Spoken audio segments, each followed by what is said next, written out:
Kumtayarisha maiti. Mwenyezi Mungu amejalia kifo kuwa ni ukweli ambao hakuna watu wawili watatofautiana juu yake katika ulimwengu huu, namna watakaokuwa na maoni tofauti. Lakini Uislamu umewekea Waislamu matayarisho maalum ambayo kwayo wanatofautiana na wengine kati ya wale wenye dini na njia za ubatilifu. Sheria imewataka Waislamu wamkumbushe yule ambaye alama za kuwa kifo zimedhihiri kwake kutamka shahada.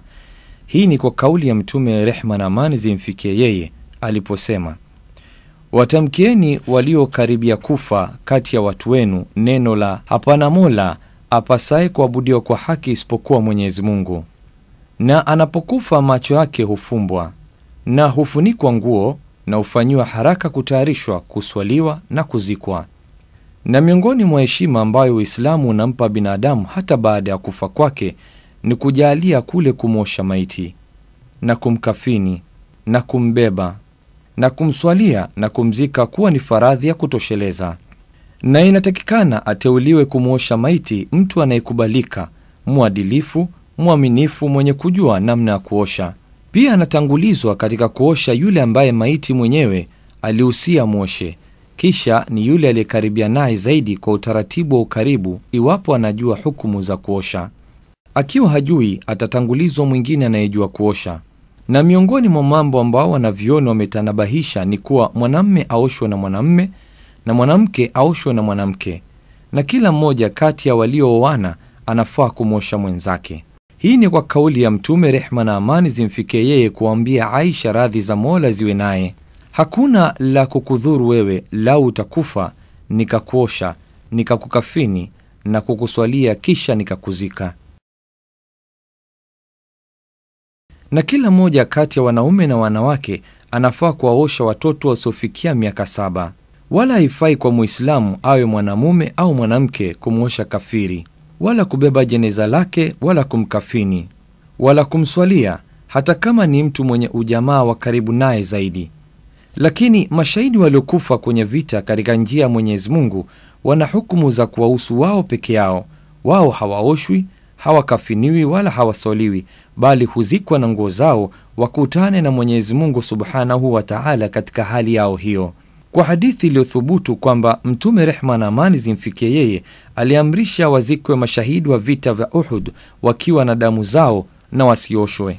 Na kichanga, naye ni mwana aliyetoka kwenye tumbo la mamake kabla hajakamilika, awe ni mwanamume au mwanamke, akifikia miezi 4 ataoshwa, atakafiniwa na ataswaliwa, kwa kuwa yeye baada ya miezi 4 huwa amekuwa binadamu. Maji ya kuoshea maiti ni sharti yawe yenye kutwahirisha na ni ya halali, na aoshwe kwenye sehemu yenye sitara, na haitakikani ahudhurie kwenye kuosha maiti asiyekuwa na mafungamano yoyote ya kumwosha maiti. Na namna kuosha ni maiti awekwe juu ya kitanda cha kuoshea, afinikwe sehemu zake za siri, atolewe nguo zake, ahifadhiwe mahali mbali na macho ya watu katika chumba au mfano wake. Na inapendekezwa kwa mwenye kuosha atatia kitambaa mkononi mwake wakati wa kuosha. Na mwosha akiinue kichwa cha maiti akaribie kumkalisha, kisha apitishe mkono wake kwenye tumbo lake na alikamue kwa upole, kisha isafishe tupu yake ya mbele na ya nyuma na aoshe uchafu ulio hapo. Kisha atie nia ya kuosha, apige bismillahi, ili baada yake amtawadhishe maiti kama vile udhu wa swala. Isipokuwa katika kusukutua na kupaliza puani, itatosheleza kupangusa kinywani na puani. Na akioshe kichwa cha maiti na ndevu zake kwa maji ya mkunazi au sabuni na mfano wake, na aoshe upande wa kulia, kisha upande wa kushoto, kisha kamilishe kuosha mwili mzima wa maiti. Inapendekezwa katika osho la mwisho atiwe kafuri, kisha maiti atakaushwa maji. Pia atasukwa nywele kama ni mwanamke na ziwekwe nyuma yake. Na wanavyoni wana idadi ya matanabahisho katika kuosha. Miongoni mwayo ni kwamba wajibu ni osho mmoja likuwe litatosha kusafisha, lakini linalopendekezwa ni kuwa kuosha ni mara 3. Na isipowezekana kumosha maiti kwa kutopatikana maji au mwili wake ukawa umekatika kwa kuchomeka na mfano wake, basi atafanyiwa tayamam kwa mchanga. Ama mwosha maiti inapendekezwa kwake yeye aoge baada ya kumaliza kumosha maiti. Na baada ya kuosha utakuja wakati wa kukafini. ambapo maiti wa kiume atawekwa kwenye tabaka 3 ya vitambaa, lifafa 3, yani vya pamba nyeupe visivyoonyesha shepu ya ngozi ya mwili, venye kusitiri mwili wake wote na visiwe ghali. Ama mwanamke atakafiniwa kwenye nguo 3 za pamba, kikoi, msuani, kanzu na tabaka 2 ya vitambaa, yani lifafa 2. Na mtoto atakafiniwa kwa nguo moja, pia inafaa kafiniwe kwa nguo 3. Na mtoto wa kike atakafiniwa kwa nguo moja na lifafa 2. Na kabla kukafiniwa vitaletwa tabaka 3 ya vitambaa vifukizwe kwa kauli ya Mtume, rehma na amani zimfikie yeye. Kisha zitakunjuliwa hizo tabaka kila moja juu ya nyingine, na baina ya kila tabaka patatiwa mchanganyiko wa vitu vinavyonukia kama vile ambari, kafuri na miski na mfano wake. Isipokuwa maiti akiwa kwenye hali ya kuhirimia hija, basi nguo yake haitofukizwa wala kutiwa manukato kwa kauli ya Mtume, rehma na amani zimfikie yeye. Na msimgusishe kitu chenye harufu nzuri, bali aliye kwenye ihram atakafiniwa nazo zile nguo zake alizohirimia nazo. Na mwanamume aliye kwenye ihram hatafinikwa kichwa chake, kwa kuwa Mtume, rehma na amani zimfikie yeye, alisema, mwosheni kwa maji na mkunazi na mkafini kwa nguo zake 2, wala msitie manukato wala msimfinike kichwa chake, kwa kuwa yeye atafufuliwa katika hali ya kuitikia mwito ya hija kwa kuleta labbaik. Baada ya kuziweka zile tabaka, zitanunuliwa ncha za tabaka ya juu ya upande wa kushoto zipelekwe upande wa kulia wa maiti, kisha ncha za tabaka ya kulia zipelekwe upande wa kushoto, kisha tabaka ya pili, kisha ya 3 ifanywe namna hiyo, kisha ile sehemu iliyozidi afinikwe nayo kichwani, kisha ifungwe kwa uzi au ufita wa nguo ili usilegee na kufunuka, na wakati wa kuzikwa utafunguliwa. La wajibu ni kusitiri mwili wote. Asipopata isipokuwa nguo ndogo haitoshi mwili wote, atafinikwa kichwa chake. Na iwekwe idhkir kwenye miguu yake, nayo ni mmea wenye harufu nzuri, kulingana na neno la Khabab katika kisa cha kukafiniwa Mus'ab bin Umair. Mtume, rehma na amani zimfikie yeye, akatuamrisha tumfinike kichwa chake na tuweke miguuni mwake baadhi ya idhkir. Ni sunna katika swala jeneza kuleta audhu kabla ya kusoma na kujiombea mwenyewe Mungu, yeye mwenyewe na Waislamu wote, na kusoma kwa siri na kuzifanya nyingi safu ziwe 3 au zaidi ya 3. Na baada ya kumtayarisha maiti kwa ukamilifu, imamu atasimama kwenye kichwa cha maiti akiwa ni mwanamume na katikati ya maiti akiwa ni mwanamke, na maamuma watasimama nyuma kama ilivyo kwenye swala nyingine. Kisha atapiga takbiri 4, ambayo ya kwanza ni kufungia swala. Ataleta audhu na alete bismillah, na hasomi dua ya ufunguzi, bali atasoma Fatiha moja kwa moja. Kisha atapiga takbiri ya pili na atamswalia Mtume, rehma na amani zimfikie yeye, kama namna ya kuswaliwa katika kikao cha atahiyatu ya mwisho. Kisha atapiga takbira ya 3, amwombee maiti, ajiombee nafsi yake na waombee Waislamu, na miongoni mwa matamshi ya dua hiyo, ewe Mola, mghufirie na umrehemu, umuafu na umsamehe, umpe makaribisho mema, umkunjulie mapito yake ya kuingilia, umuoshe kwa maji, theluji na barafu, umtakase na makosa kama walivyotakasa nguo nyeupe na uchafu. Mbadilishe watu walio bora kuliko watu wake wa huku, na mke au mume aliyo bora kuliko mke au mume wa huku, umtie peponi, na mwepushe na adhabu ya kaburi au adhabu ya moto. Na ikiwa maiti ni mwanamke, basi atabadilisha dhamiri ya kike katika dua. Na maiti akiwa ni mtoto mdogo au kichanga, atasema, ewe Mola, mjalie ni akiba njema ya wazazi wake wawili, ni kitangulizi chema na thawabu, na ni mwombezi mwenye kujibiwa dua. Na mwisho atapiga takbiri ya 4, anyamaze kidogo, na kisha apige salamu moja upande wa kulia au salamu 2. Na swala maiti ikimalizika, lililosuna ni kuharakisha kumbeba hadi kwenye kaburi lake, naye inapendekezwa kwamba mwenye kufuata jeneza ashiriki katika kulibeba. Na ni sunna kwa yule anamuingiza maiti kaburini mwake aseme, na muingiza kwa jina la Mwenyezi Mungu na kulingana na mila ya mjumbe wa Mwenyezi Mungu, na mweko fukoni kwa upande wake wa kulia, na hali uso wake umeelekezwa kibla. Kisha afungue fundo lililofungiwa kafani. 81. Kisha zibe mwanya wa ufuko kwa udongo. Ni sunna kwa mwenye kuhudhuria mazishi ajaze vitanga vyake vya mikono kwa mchanga na utupe kaburini mara 3.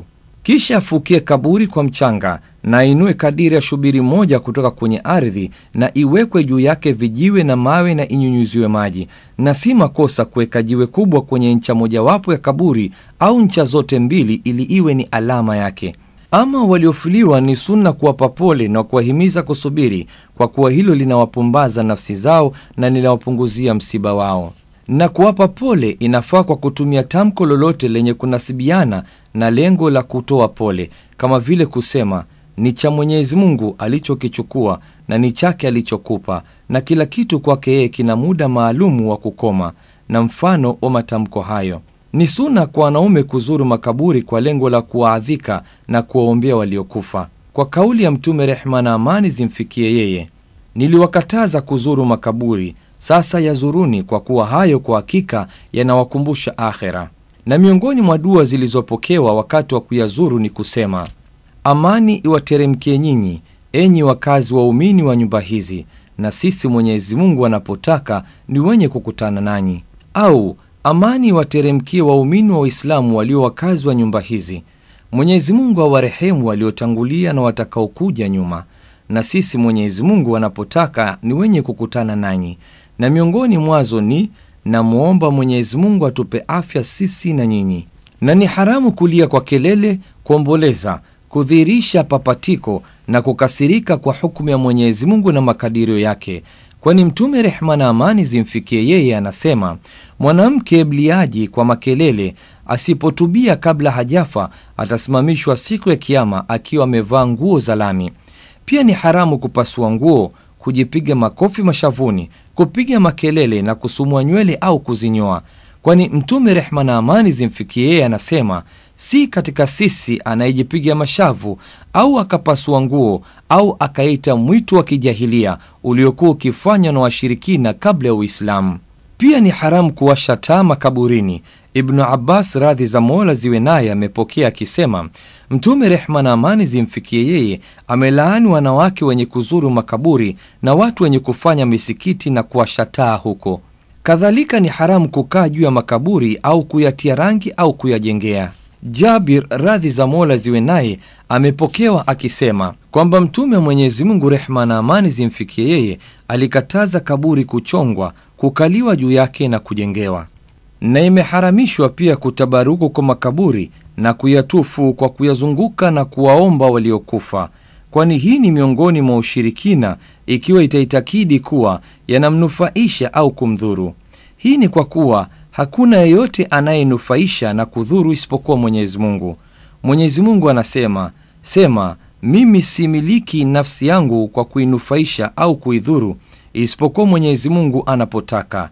Na lau ningalijua ghaibu ningalifanya kheri kwa wingi na singelipatikana na ubaya. Sikuwa mimi isipokuwa ni mwonyaji na mbashiriaji wa watu wanaoamini. Ni haramu kwa kuzika msikitini au kujenga misikiti juu ya makaburi au kuswali kwa kuyaelekea makaburi. Mtume, rehma na amani zimfikie yeye, anasema: Mwenyezi Mungu amewalaani Mayahudi kwa kuwa walifanya makaburi ya manabii wao kuwa ni mahali pa kuswali. Na mwenye kupitwa na swala ya maiti atamswalia kaburini kabla ya kuzikwa au baada yake, kwa hadithi iliyothubutu kutoka kwa Mtume, rehma na amani zimfikie yeye, juu ya kisa cha mwanamke aliyekuwa akisafisha msikiti kuwa alimswalia kwenye kaburi yake. Na ni sunna waandaliwe chakula wale waliofiliwa kwa kuwa wameshughulishwa na msiba wao. Hii ni hadithi iliyopokewa kuwa jamii ya Jafar ilifiwa na mtu.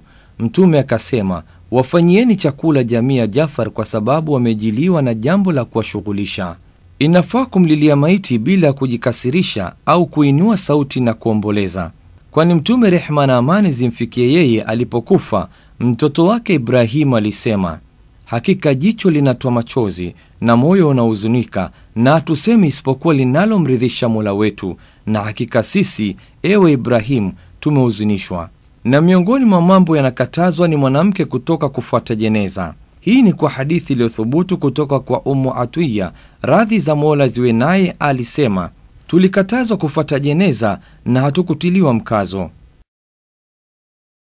Pia halikuwekwa na sheria jambo la kuzuru makaburi siku ya Idi, na kuitakidi kuwa jambo hilo limo ndani ya sheria ni miongoni mwa uzushi, kwa kuwa haikuja kutoka kwa mtume, rehema na amani zimfikie yeye, aliyeteremshiwa neno lake Mwenyezi Mungu. Leo nimewakamilishia dini yenu, nimewatimizia neema zangu kwenu, na nimewachagulia Uislamu kuwa ni dini, na nimeridhika nayo kwenu.